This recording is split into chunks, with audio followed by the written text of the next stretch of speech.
మన ముకుందాలో లాంగ్ హారాల పండుగ నవంబర్ 8 నుంచి 16 వరకు ఫ్లాట్ 9.99% VA తో వివరాలకు సంప్రదించండి. నమస్కారం. కార్తీక పురాణం 23వ రోజు పారాయణలోకి వచ్చాం. ఈ రోజున కుక్కలకి ఆహారం ఇవ్వడం మంచిదట. ప్రత్యేకంగా మినుముతో చేసిన ఆహారాన్ని ఏదైనా పెడితే చాలా మంచిది.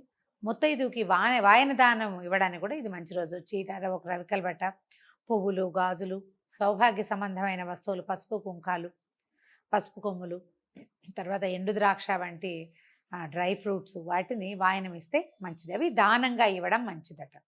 ప్రస్తుతంలోకి వస్తే అగస్త్య మహాముని అత్రి మహర్షికి చెప్తున్నారు. పురంజయుడు అనే రాజు యుద్ధంలో గెలిచాడు. ఇంతకుముందు చెప్పుకున్న మనం నిన్నటి పారాయణంలో ఏం చెప్పాము? పురంజయుడు అనే రాజు తన మీదకి వచ్చినటువంటి శత్రువులని కార్తీక మాసం రోజున తెల్లవారుజామునే హరిని అర్చించి బలం సంపాదించి శత్రువుల్ని జయించాడు.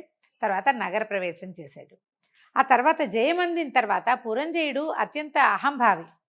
అతను దైవారాధన చేయకుండా శస్త్రాస్త్రాలనే నమ్ముకుని పరాక్రమం మీదే, తన డంబాచారం మీదే ఆసక్తి కలిగినవాడు.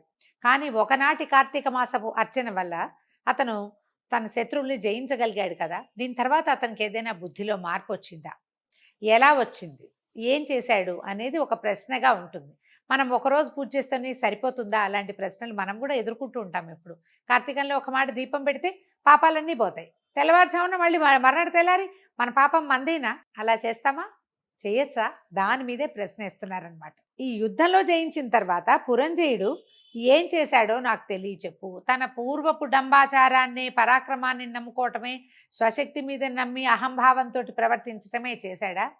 కానీ ఒక్కరోజు అర్చనతోటి ప్రీతి చెంది తనకి విజయాన్ని కలగజేసినటువంటి భగవదారాధనలో ఏమైనా నిమగ్నుడయ్యాడా అని ప్రశ్నించాడు. అప్పుడు ఇలా అడుగుతున్నారనమాట. శత్రుబాధారహితమైన అయోధ్య పట్టణమందు పురంజయ మహారాజు సమస్త ధనుర్ధారులతోటి శ్రేష్ఠుడై, ఇంద్రతుల్య పరాక్రమవంతుడై, సత్యవాది, సదాశుచి, దాత, భోక్త, ప్రియవాది, రూపవంతుడు, అమిత కాంతియుతుడు, సమస్త యజ్ఞకర్త, బ్రాహ్మణ ప్రియుడు, ధనుర్వేదమందు, వేదములందు, శాస్త్రములందు ప్రవీణుడు, పూర్ణిమాచంద్రుడు జనులకు వలె స్త్రీ ప్రియుడు, స్త్రీలకి ప్రియం కలిగించేవాడు, సూర్యుని వలె చూడశక్యము కానివాడు, శత్రువులను శిక్షించువాడు, హరిభక్తి పరాయణుడు, బలయుతుడు, కామక్రోధ లోభమోహ మదమాత్సర్యములను జయించిన వాడును, కార్తీక వ్రతము చేత పాపములన్నీ నశింపజేసుకొనిన వాడై ఉండెను. సమస్తమైన కళ్యాణ గుణాలకి ఆలవాలంగా అయ్యాడు. కార్తీక వ్రతం చేత ఇంతకు ముందు చేసినటువంటి పాపాలన్నీ నశించిపోతాయి. కానీ నువ్వు రేపు చేయబోయే పాపం నశించదు. రేపు నువ్వు పాపం చెయ్యకుండా ఉండాలి. ఇప్పటిదాకా ఉన్న సమస్యలు దీపం వెలిగిస్తే పోతాయి. రేపొద్దుటిది మళ్ళీ సంవత్సరం దాకా ఉంచుకుందాం అనుకుంటామా?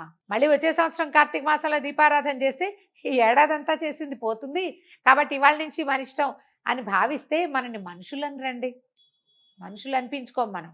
రాజు మారిపోయాడు. ఆ సంగతి చెప్తున్నారనమాట. ఈ విధంగా ఉన్నటువంటి పురంజయుడికి విష్ణు సేవ యందు బుద్ధి జనించి హరిని ఎట్లా ఆరాధిస్తాను, ఏ దేశంలో, ఏ మాసంలో, ఏ క్షేత్రంలో సుఖంగా ఆరాధించగలను అని చాలా చింతిస్తూ ఉండేవాడట. ఒక్కరోజు హరి ఆరాధన చేయటం వల్ల నాకు ఇది లభించింది, విజయం లభించింది. నేను అటువంటి హరిని, ఒక్కసారికే ప్రీతి చెందిన హరిని నిత్యము ఆరాధించటం ఎలా మనం శివారాధనో విష్ణువారాధనో చేయాలి అనేది ఒక మథనంగా ఉందన్నమాట ఆయనకి. అయితే ఏమైందట, ఒకనాడు ఆకాశవాణి వినిపించిందట. ఓ పురంజయ, శీఘ్రంగా కావేరికి వెళ్ళు. అక్కడ శ్రీరంగమను దివ్యక్షేత్రం ఉంది. కావేరి మధ్యస్థుడుగా ఉన్నాడండి రంగనాథుడు. కావేరి నది మధ్యలో ఒక ద్వీపంలాగా ఉంటుందట ఈ శ్రీరంగం. అందుకని కావేరి నదికి వెళ్తే కావేరి మధ్య భాగంలో ఉన్నదే శ్రీరంగం అన్నమాట. వెళ్ళు, అక్కడ శ్రీరంగనాథుడు వసించి ఉన్నాడు. కాబట్టి సంసార ఛేదమును చేయువాడైనటువంటి శ్రీరంగ నిలయుని సేవించమని చెప్పి ఊరకుండెను. ఫలానా చోట ఉన్నాడు అని చెప్పింది. అక్కడికి వెళ్ళిన తర్వాత ఏం చేయాలో ఆ దేశకాల పరిస్థితులను బట్టి అక్కడ ఉండే విధానాన్ని మనమే ఫాలో అవ్వచ్చు. ఈ మాట వినినటువంటి రాజు అయోధ్య పట్టణాన్ని విడిచి తన చతురంగ బలాలతోనూ అనేక క్షేత్రములను, తీర్థములను చూచుచూ కావేరీ మధ్యనున్న శ్రీరంగము చేరెను. కావేరి ఎక్కడుందండి? మనకి శ్రీరంగం ఎక్కడుంది? తమిళనాడులో ఉంది. ఈయనున్నది ఎక్కడ? అయోధ్యలో. అక్కడి నుంచి ఇక్కడికి రావడానికి ఎన్ని రోజులు పడుతుంది?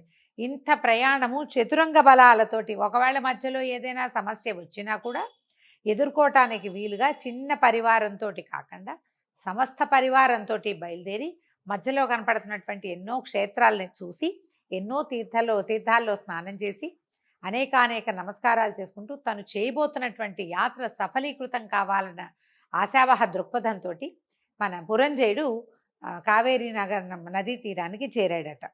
కార్తీక మాసం అంతా కూడా అక్కడే ఉండి, అంటే ఒక కార్తీకంలో యుద్ధంలో గెలిచాడు, మరుసటి కార్తీకంలో ఈ పని చేశాడనమాట. కావేరీ మాసం అంతా అక్కడ ఉండి కావేరీ మధ్యమే నివాసముగా గలవాడైనటువంటి శేషసాయి అయిన విశ్వమంగళుడైన శ్రీ రంగనాథ స్వామిని పూజించుచు కార్తీక వ్రతమును శాస్త్రోక్తముగా చేసెను. ఆ మాసం నాటికి అక్కడికి చేరిపోయాడు. ఈ కార్తీకాన్ని శ్రీరంగంలో చేయటం మంచిదని, మన కావేరీ నదీ తీరంలో చెయ్యమని చాలా చోట్ల చెప్పబడుతుందండి. విష్ణు పురాణంలో, శివ పురాణంలో కూడా కావేరీ నదీ తీరంలో చేస్తే చాలా మంచిది. కావేరీ నదీ తీరంలో ఏమో శివారాధన చేయటం, తర్వాత విష్ణు ఆలయాన్ని దర్శించడము, ఇది చాలా విశేషమట. స్నానం చేయటం, పొద్దునే నది స్నానం చేయటం, ఆ నదిలో ఉన్న మట్టితోటి సైకత లింగాన్ని అప్పటికప్పుడు లింగాన్ని చేసుకోవటం, లింగారాధన చేయటము, ఆ తర్వాత వెళ్ళి విష్ణు ఆలయంలో రంగనాథ స్వామిని దర్శనం చేయటం అత్యద్భుతమైన విశేషంగా మనకి కార్తీక పురాణంలో విశేషంగా చెప్తారు. ఇంకొక 3-4 పురాణాల్లో కార్తీక పురాణం ఎక్కడెక్కడ చెప్పబడిందో శివారాధన, శివప్రీతి అని చెప్పబడిన చోట ఈ కావేరీ నదిని గురించి ప్రత్యేకంగా చెప్తారు. కృష్ణా కృష్ణాయని గానం చేయుచు గోవింద వాసుదేవ అని నిరంతరము కీర్తించుచు విష్ణు పూజాపరాయణుడై స్నానదాన జప హోమములు దైవాభిషేకములు చేయుచు శేషసాయి శ్రీ రంగనాథుని విధియుక్తముగా ఆరాధించి మాసమంతయు ఇట్లు కార్తీక వ్రతము సల్పి మాసాంతమునందు ఉద్యాపన చేసి తన పట్టణము గురించి బయలుదేరెను. మధ్యనున్న దేశములను చూచుచు సమృద్ధమైన తన దేశమునకు పోయి అందున్న అయోధ్య పట్టణమును చూశాను. కోసల దేశం అని చెప్తారు. కోసల దేశంలో అయోధ్య నగరం ఉందన్నమాట. ఆ అయోధ్య అనేక రాష్ట్రములకు అలంకారమై సంతోషముతోనూ పుష్టితోనూ కూడినటువంటి జనులు కలిగినది, దృఢంగా ఉన్న ప్రాకారములు తోరణములు కలిగినది, దృఢమైనటువంటి యంత్రములు గడియలు కలిగినది, అగడ్తలు కలిగినది. అంటే అయోధ్య నగరం అంటే జయింపరానిది అని అర్థం అనమాట. దానికోసమని ఇదంతా చెప్తున్నారు. గృహగోపురముల వెంట వీధులు కలిగినది, అనేక వర్ణములు కలిగిన పతాకములు కలది, వాయువు చేత చెలింపజేయుచున్నటువంటి పతాకములు కలది, అనేక భటుల కలిగినటువంటి నానావిధ జాతులతోటి కూడి ఉన్నటువంటి అయోధ్య నగరాన్ని చూసుకున్నాడట. చూసిన తర్వాత ఇంకా అక్కడ అయోధ్య నగర వర్ణనే ఎక్కువగా చేస్తున్నారండి. విన్నాం, బాగుంటుంది. మరి అయోధ్య నగరం అంటే రామచంద్రుడు పుట్టిన ప్రదేశం కదా. అచ్చట బ్రాహ్మణులు సర్వశాస్త్రవేత్తలు, క్షత్రియులు శత్రు సైన్య భేదకులు, వైశ్యులు సర్వరత్న దాతలు, శూద్రులు సర్వసంపదలను అనుభవించువారు. అచ్చట స్త్రీలు అంటే చాతుర్వర్ణాల వాళ్ళు అప్పుడు ఆ వర్ణాశ్రమ ధర్మాలు వివరంగా పాటించబడే కాలం కదా ఇది. త్రేతాయుగం సంగతి చెప్తున్నారు కాబట్టి ఆ కాలంలో ఎలా ఉందో చెప్తున్నారు. స్త్రీలు సుందరులు, హంసల వలె ఏనుగుల వలె నడుచువారు, చెవుల వరకు ఉన్నటువంటి విశాల నేత్రం అంటే ఆకర్ణాంత దీర్ఘనేత్రాలు అంటారు కదా, పొడుగ్గా ఉన్నాయన్నమాట, పెద్ద పెద్ద కళ్ళు అని చెప్తున్నారు. చక్కని అందమైనటువంటి సౌందర్యవంతులైనటువంటి స్త్రీలు ఉన్నారు, మంచి వస్త్రములు, సమస్త భూషణ భూషితలుగా ఉన్నారు. తర్వాత అక్కడ నిత్యము ఆనందయుక్తులు ఎంతోమంది, అంటే మాట్లాడడంలో నేర్పర్లు, సభల్లోనూ రాజమార్గంలోనూ రచ్చలలోనూ ఆటలాడుతున్న వారైనటువంటి గణికాగణం కూడా ఉందట, వేశ్యాగణం కూడా ఉంది ఆ కాలంలో అని చెప్తున్నారు. అచ్చట కులస్త్రీలు గుణవంతులై సర్వాభరణ భూషితులై పాతివ్రత్య పరాయణులై ఉండిరి. ఓ అగస్త్యమునింద్ర, ఆనాటి మనుషులందరూ తమ తమ వర్ణాశ్రమ ధర్మములందు ఉండిరి. పురంజయుడు ఈ విధంగా నెలకొని ఉన్నటువంటి తన పట్టణాన్ని చూసి చాలా సంతోషించాడు.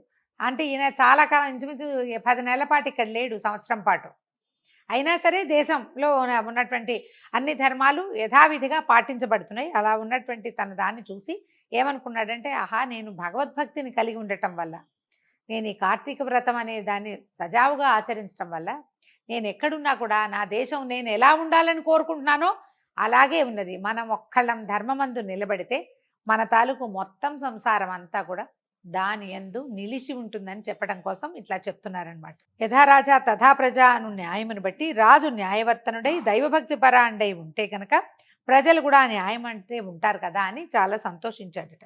పురజనులందరూ రాజు వచ్చుటను విని వేవేలుగా ఎదుర్కొనిడి. రాజు మీద పేలాలు పుష్పములు చల్లిది. రాజు పట్టణమును ప్రవేశించి తన ఇంటి ముందు ప్రవేశించినది మొదలు ధర్మయుక్తముగా భూమిని పరిపాలించను. అతని తర్వాత కుమారులు మనమలు కలవాడై అనేక భోగములను అనుభవించి చివరికి కుమారునికి రాజ్యభారమును అప్పగించి తన భార్యతో సహా వనమునకు పోయి వానప్రస్థాశ్రమమును అవలంబించి కార్తీక వ్రతమును విడువక చేయుచు హరిభక్తిని స్థిరముగా చేసుకొని దాని చేత వైకుంఠలోకవాసి అయి సుఖముగా ఉండెను. ఓ అగస్త్యమునీంద్ర, కార్తీక వ్రతము మహామహిమ కలిగినది.